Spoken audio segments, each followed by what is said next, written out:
اولنۍ خبره دا ده چې نوی کال رانږدې سو راورسېدی 2022 به ختمیږي 23 به شروع کیږي. زما خپله هم دغه خبره ده او د تاڼې سیسپي صاحب مطلب خاص پر دا خبره باندې چې دا خلک آګاه کو په دې باندې چې یاره دغه رسم مناول جوړول دا د چا دی. عزیزانو د الله رسول فرمایي زما امت به د تیر سوو خلکو پر لار باندې داسې روان یي چې لویش پر لویش ګز پر ګز قدم پر قدم به د دې خلکو پر لار روان یي. حتی که هغه خلک د کربوړې په غاړه ننوتلي وو زما امت مسلمانان به هم په هغه غاړه پسې ننوځي. ابو سعید خدری فرمایي وای ما پیغمبر علیه السلام ته قلنا یا رسول الله الیهود والنصارى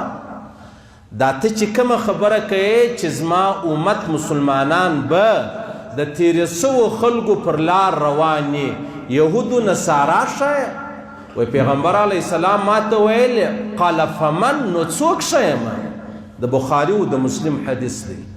اوس دغه کم نوی کال چې را روان دی ځوانان را واخلا زموږ د علاقې مسلمانان را واخلا بلکې د تمام جهان مسلمانان را واخلا. هغه دا ورځ په پیرنګو را واخلا په نارو را واخلا په شرو را واخلا په شکایتو را واخلا. دا ته ولې کوې؟ موږ به لږ خشه په دې خبره سر خلاص کړو چې ګوره زه مسلمان یم یهود نصارا کافران دي. نو که یهودو نصاراو د یهودو نصاراو چمونه نه کول د مسلمانانو چمونه کول نو هغه ته بیا یهودي و نصراني ویل جایزه ده؟ نه ده جایزه. نو که یو مسلمان د یهودي و نصراني چمونه کوي نو بیا و دې ته مسلمان ویل جایزه ده. ولې؟ د الله رسول فرمایي زما امت به قدم به قدم لویش پر لویش ګز پر ګز د یهودو نصاراو پر لار باندې روان سي. د بخاری او د مسلم حدیث دی او بالکل جناب نبی کریم صلی الله علیه وسلم چې څه فرمایلی دي او د امت هغه خبره پر خپله غاړه اخیستې ده او ورپسې دي. خبره داسې ده عزیزانو دغه نوی کال چې اوس را نوی کیږي دا عیسوي کال بلل کیږي. تېره جمعه موږ ته خبره سره سوې وه دا عیسوي د عیسی علیه السلام د پیدایش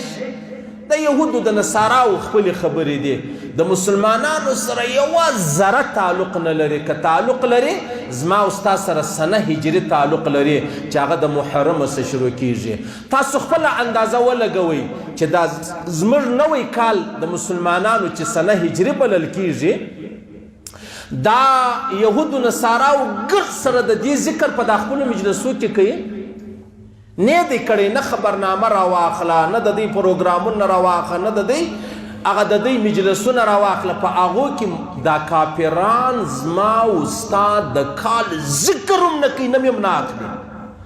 او ما او تا تر دې کافرانو زیات په د دوی په رسم کې چې د هغه ورسره شریکان کېږو. دا د کوم ځای انصاف دی؟ ګوره یو انسان دی بل حیوان دی. نو انسان به د انسان چمونه کوي د حیوان چمونه به نه کوي. دا معلومه خبره ده. بل مسلمان دی بل کافر دی. مسلمان به د مسلمان چمونه کوي د کافر چمونه به نه کوي. که انسان د حیوان چمونه شروع که موږ چش بولو موږ وایي دا بیادبي دی ډېر معافي دا بوده دی دا وشت دا سپی دی. او بیا که مسلمان را ولاړ سو د کافر چمونه شروع کوي بیا موږ چش ورته ووایو؟ لږ خشه د خپل ایمان بچاو کوي. ملایان مه ښوروئ د خپل ایمان غم وکئ. نو دا ته چې کله د دې کافرانو پر نقش قدم روان یې ستا څه فکر دی په آخرت کې به مسلمانانو کې شمارې؟ د الله رسول فرمایي زما د فضل جلال سره قسم یې که تا په دنیا کې د کافرانو چمونه کول په آخرت کې ته په مسلمانانو کې شمار سي. د الله رسول فرمایي دا نشي کېدلی. بالکل پیغمبر علیه السلام مبارک فرمایي دا نشي کېدلی. که یې بیا هم نه. او بیا جبه خبره دا ده عبدالله ابن عمر فرمایي رضی الله عنهما وای کچیر یو مسلمان ولاړی د کافرانو په وطن کې خپل کور جوړ کړي او بیا هلته اوسېدی د کافرانو په رسم کې، په تهوار کې، په مجلسو کې شرکت کوئ. لکه نوروز راواخله، لکه کرسمس راواخله، لکه د دوی نور تهوارونه او رسمونه راواخله.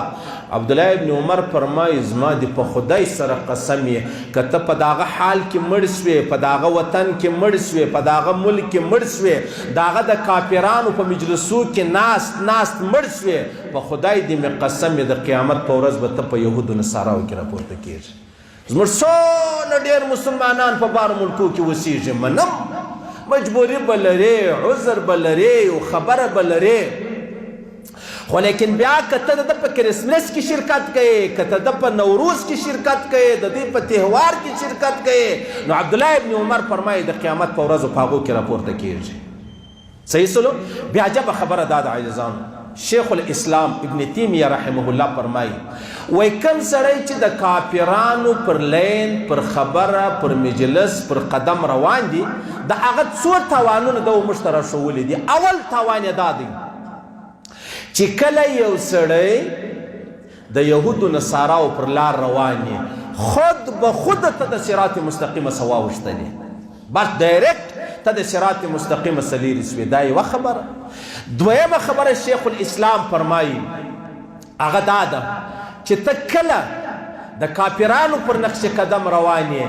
نو ستا به بیا له اسلام نفرت کول کیږي. د کافرانو له اسلام نفرت یو، ته د کافرانو پر لین روان شي، د مسلمانانو لار به تا ته بد ښکاره کیږي، ستا به له اسلامه بد وسي. او درېیمه خبره دا ده چې ته د کافرانو پر لین روان یې، کافر به نور جرار سي، نور به دی زړور سي چې ګوره زما پر لار مسلمانانو هم را سره روان دي، نو ما ته څه پر دې باندې عار دی، زه ولې وشرمېږم پر خپله لار. دا شیخ الاسلام فرمایي درې خبرې ډایرکټ په تا کې راځي چې ته د کافرانو پر لین روان یې. اوله خبره دا ده چې ته د صراط مستقیمه څخه خود به خود ولاړې لیرې سوې. دویمه خبره دا ده ستا به له اسلام نفرت کیږي. درېیمه خبره دا ده کافر په زړه کې له تا خوشحاله دی چې ګوره دا سړی هم زموږ پر لار روان دی، زه خو روان یم چې روان یم. بے یهود و نصارا ندی. اللہ فرمائے وَلَن تَرْضَ عَنْكَ الْيَهُودُ وَلَن نَصَارَ یهود و نصارا لطیرہ ذکیجن حتی تتبع ملتهم ترسو یهودی و نصرانی سوی نئے. دا اللہ رسول تا اللہ فرمائے تورتوئے قل ان هدى الله هو الهدى. ہدایت آغا دی چکم اللہ مشترہ شولی دی قرآن دی دا محمد رسول اللہ طریقہ دا دا دے پا آخوا باندی ہدایت لٹول دا پا تور تیارو کل مر لٹول دی دا کیدل انسی عزیزانو. او بیا جب خبر داد عزیزانو عبداللہ ابن عمر فرمائی ما وقت یو یهودی سے پشتنا وکڑا ایمان یا راوڑی اسلام یا راوڑی مسلمان سو زمر سره ډیره ناسته ولاړه ولا په دغه یهودیت کې وای ما پښتنه جنې وکړله چې تا دا یهود خو د مسلمانانو دشمنان دي ولو ول تا زما سره څه دشمني کوله ته خو تر ډیره زما یار وې زما دوست وې ما خو ستا دشمني نه ولیدله ول د یهودي ما ته ویلې ول ما چې اسلام نو راوړی نو زما په زړه کې خو ستا سره دشمني و عناد و بغض و ول ما ته چې به یو ځای سره روان نو زما خو په تا وس نه رسېدی زه به ستا پر سایه لوړ در سره روان ولم ستا چې به کومه سایه وه په لمر کې به زه پر هغه روان ولم ښه دی د ده سایه خو مې تر پښو لاندې ده. عبدالله بن عمر فرمایي زه حیران شوم چې او هغه یهود چې دومره زهریله دي دومره بد دي دومره د اسلام سره دشمني لري نو هغه په یاري او په دوستي کې څه چمونه کول په عبدالله ابن عمر وس نه رسېدی دی به راولاړ سو چې د ده به سایه و پر هغه یې قدمونه یې ښول چې ستا سایه خو زما تر پښو لاندې ده. یهود به رالو د پیغمبر علیه السلام مجلس لره نو په کسته بیا هغه چینک وکړي چینک چې کوم هغه نوزی بلل کېږي نو د دې به دا کوشش ولو عجیب بابا څنګه کیسه ده څه نه درته وایم راس ما مې رب له راځي نا وقت را روان اید دلته ځای کې ورو ځای کې نو ځای نشته نو چې کېنې لوړ حال خالی دی صفا غالی اوارې دی چې ته خدای پاک یخ ته ناست یاست نو څه پیښه ده ورور عجیب آباد اوس ته به وایي چې دا مولوي صاحب ولې دا خبره وکړه اوس که یو سړی راغلی ستا تر ورژایه پښې واړل هغه ته هم وایم چې مه راځه بیا ستا سر خلاصېږي اوس سر نه خلاصېږي. نو دغه یهود به رالو د پیغمبر علیه السلام په مجلس کې به ناستو څه به کول چینک چې کوم به نږی نو مسلمان چې دغه چینک وکړي نږی وکړي نو موږ وایو یرحمک الله پر تا دې رحمت دی بیا ویهدیکم الله دا یهود به په کسته رالو چینک به وکړي چې پیغمبر علیه السلام موږ ته دعا وکړي پیغمبر علیه یرحمک الله نه ویل یهدیکم الله الله دې ول هدایت درته وکړي دا صرف د پیغمبر علیه السلام زیریده مقصد بولو بیا بله خبره دا ده چې دغه یو کافر کره ولاړ سو د اختر په شپه یې شاپینګ کوئ کوچنی اختر یا د لوی اختر بیا بل کافر ورته ووایي چې دا څه کوي هغه وایي سبا د مسلمانانو اختر دی نو زم شاپینګ کوم هغه وایي نو ته مسلمان یې وایي یا نو بیا تا ته څه در پیښه ده اوس د دغه کافر په کافرانو کې څه حیثیت دی چې دی د مسلمانانو چمونه کوي هیڅ حیثیت یې نشته و نو که مسلمان د کافرانو چمونه کول نو د الله او د رسول د اسلام په نگاه کې ته چی ستا څه حیثیت او ته دوی خوشحاله کوې الله اټله فیصله کړې ده چې تر څو یهودي سوی نه یې نصراني سوی نه یې در ساته دا یهود و نصارا له تا راضي کېږي نه او بیا دا څونه بده خبره ده چې موږ د نوي کال مبارکۍ وایي مبارک مبارک مبارک د چیش مبارک ما خو تیر کال په ذلت و په رسوایي و په دباغۍ و په خانه خرابۍ باندې تیر کړی دی نو دا در روان کال زه په هغه ننوتم په هغه خانه خرابي باندې تهمت مبارکي راکوې د چا چې په کور کې زوی پیدا سوی دی ما ورته به مبارکي ورکړو که د چا په کور کې مړی سوی ته ورسې مبارک مبارک هغوی د چیش مبارکي دې راک ما ټول زما په کور کې تاوان سوی دی نو زما او ستا په ژوند کې دا کال تیر سلو خالص په ذلت په رسوایي مې تیر کړی ته ماته چیش مبارکي راکوې ته خدا ووایه انا لله و انا الیه راجعون کال تیر سلو بیا تا ته دا چا در ښوولی چې ته د کال مبارکي و چاته ورکوه دا د انګریز زامن نه دي دا د انګریز متاثره یا نو پروا نه لري څه پروا لري دی موږ ته مبارکي راکوي صحیح ده بیا دا زموږ خلک نه دي هره جمعه سهار اسټیکران جوړ دي جمعه مبارک جمعه مبارک دا خبرې چا در ښوولې دي موږ خو محمد رسول الله لرو په سره غرمه بنا سړی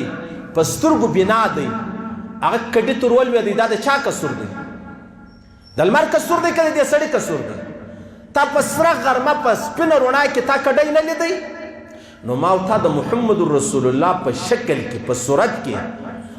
د هدایت لاره وینو او دغه باوجود را ولاړ سي بیا د مبارکۍ ځای نه په کوم ځای کې د الله رسول مبارکي ویلې د هلته به مبارکي وایو په کوم ځای کې د الله رسول انا لله و انا الیه راجعون استرجاع چې کوم بلل کېږي ما ورته به هغه وایو دا چا در ښوولي جمعه مبارک جمعه مبارک بیا جمعې لمانځه بعد خاص داسې خلک سره د جمعې لمانځه بعد روغبړ سره کوي جمعه مبارک جمعه دا چا در ښوولي دي ما تا خو د جمعې مخکې سره ناست نه جمعه ونه مبارکه ونه شی و د جمعې لمانځه بعد را وغورځېدې جمعه مبارک دا ته د چا چمونه کوې تا چمونه پرېږدئ یاره که دا منې چې الله واحد لا شریک ذات دی زما رب دی که دا منې چې محمد رسول الله خاتم النبیین دی زما نبی دی بیا د محمد رسول الله او د الله لاره په مخه وا که نه زه د یهودو نصاراو سره د مبارک سره د جهنم چې ته پر هغه لار روان یې جهنم ته به رسېږې نو لکه کافر چې زما او ستا په عباداتو کې د اختر ورځ راواخه د اختر شپه راواخه زموږ ته یې چمونه نه کوي نو مسلمانه ته ولې د کافرانو چمونه کوي په عقایدو کې په عباداتو کې په رسم کې او په تهوار کې د کافرانو سره یو شی کېدل دا ناجایزه ده حرامه ده قطعا به نه کوئ او بیا به دا پیرنګونه خو به بیخي نه کوئ ولې وجه دا د تا پیرنګ وکړي مست یې نو دا ستا ګولۍ ولاړه مسلمان نه در شیم په یو یهودي کې ونشته په نصراني و په سیک کې ونشته په قادیاني کې ونشتله ځه انسان نه در شیم په سپي و خنجر کې ونشتله سپی دې ګټ کوي سپی دې ړوند کوي تا ته څه پیدا در ورسېدله لږ ښه سوچ وکړه ځکه ستا سر په دې خبره نه خلاصېږي نو په دې خو به دې سر خلاصېږي چې بل څوک پیرنګونه کوي هغه مړه ګولۍ راله ستا په بچي خدا نخواسته په ورور په بابا او په ادې کې ولګېده بیا دا خو دې زړه ته لوېږي او دا څو عمر مخکې ما وختي خبره ورته کړې وه درته چت پر سر باندې هغه موږ ته یې په ګرمۍ کې پرېوځو خلک پرېوځي انو کښنۍ دې تر ډېره بېده دي سهار نه راپورته کېږي اخر چې مور ورله ویې کتل چې کښنۍ ولې نه راپورته کېږي په سر کې مړه ګولۍ لګېدلې وه هغه هلته مړ ولو دا د دې پوښتنه به له چا کول کېږي صحیح ده نو د یهودو د نصاراو چمونه به نه کوو د محمد رسول الله چمونه به کوو که مې د محمد رسول الله چمونه کول ایمان مې درلودی په خدای دې مې قسم مې موږ د محمد رسول الله ملګري یو په آخرت کې او که مې د یهودو نصاراو چمونه کول به قول جناب نبی کریم صلی الله علیه وسلم په خدای دې مې قسم د چا په یهودو نصاراو کې به راپورته کړي خلاص و خبره بالکل راوتنګه نسته چش راوځي پر چش راوځي خیر دا خبره ختمه شوه عزیزان